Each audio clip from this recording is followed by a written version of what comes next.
नमस्कार मित्रांनो, स्वागत आहे पुन्हा एकदा तुमचं माझ्या यूट्यूब चॅनेलवर। तर मित्रांनो, महिला व बालविकास विभागामार्फत एक महत्त्वाचा जी.आर. या ठिकाणी निर्गमित करण्यात आलेला आहे आणि तो जी.आर. काय आहे ते आज आपण या व्हिडिओमधून जाणून घेणार आहोत। तर मित्रांनो, चॅनेलवरती नवीन असाल तर आपल्या चॅनेलला सबस्क्राईब करायला विसरू नका आणि बेल आयकॉनवरती क्लिक करा, जेणेकरून तुम्हाला नवनवीनचे व्हिडिओचे अपडेट तुमच्या मोबाईलवरती येत राहतील। तर मित्रांनो, आज आपण या व्हिडिओमधून संपूर्ण जी.आर. या ठिकाणी तो काय आहे ते या व्हिडिओमधून जाणून घेणार आहोत। तर त्यासाठी चला तर मग आपल्या व्हिडिओला सुरुवात करूया। तर मित्रांनो, हा जी.आर. महाराष्ट्र शासनाच्या मिशन वात्सल्य या महत्त्वाच्या योजनेबद्दल आहे।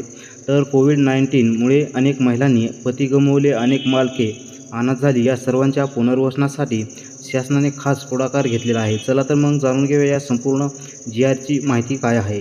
तर कोविड-19च्या काळात हजारो कुटुंब उद्ध्वस्त झालेली होती, अनेक महिलांना विधवा व्हावं लागलं, तर काही बालके आई वडील गमावून अनाथ झाली। अशा सर्वांसाठी शासन आपल्या दारी या संकल्पनेवर आधारित मिशन वात्सल्य ही योजना सुरू केलेली आहे।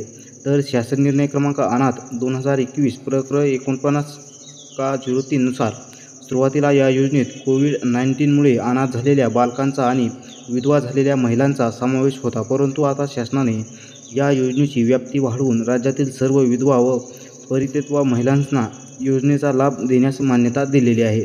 तर या योजनेची उद्दिष्टे काय आहेत, तर वारस प्रमाणपत्र मिळवून देणे, तसेच मालमत्तेची कायदेशीर हक्क मिळवून देणे, शासनाच्या विविध योजनांचा लाभ मिळवून देणे, स्वयंसेवी संस्था व सरकारी विभाग यांच्यात समन्वय साधणे, तसेच महिलांचे पुनर्वसन आणि न्याय हक्क अबाधित राहणे या योजनेचे उद्दिष्ट आहेत। तर हा लाभ कसा मिळेल, तर ही योजना शासन आपल्या दारी या संकल्पनेवर आधारित आहे, म्हणजे संबंधित अधिकाऱ्यांकडून महिलांना आणि अनाथ बालकांना थेट त्यांच्या गावात जाऊन योजना समजावून सांगितली जाईल। आवश्यक कागदपत्रांची पूर्तता करून शासनाकडून थेट लाभ मिळवून दिला जाईल।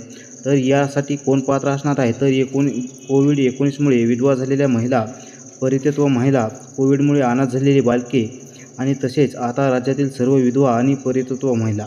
तर या योजनेच्या प्रभावी अंमलबजावणीसाठी तालुका स्तरावर समित्या तयार केल्या जातील। महिला व बालविकास विभाग, महसूल विभाग, आरोग्य विभाग तसेच स्वयंसेवी संस्था मिळून या योजनेचा योग्य प्रकारे लाभ पोहोचवतील। तर म्हणूनच जर तुमच्या ओळखीतील कोणी महिला विधवा असेल, परित्यक्ता असेल किंवा एखादं बालक अनाथ झालं असेल, तर नक्कीच ही माहिती त्यांच्यापर्यंत पोहोचवा। शासनाच्या या उपक्रमामुळे हजारो महिलांना या ठिकाणी न्याय मिळणार आहे आणि महिलांचं भवितव्य सुरक्षित होणार आहे।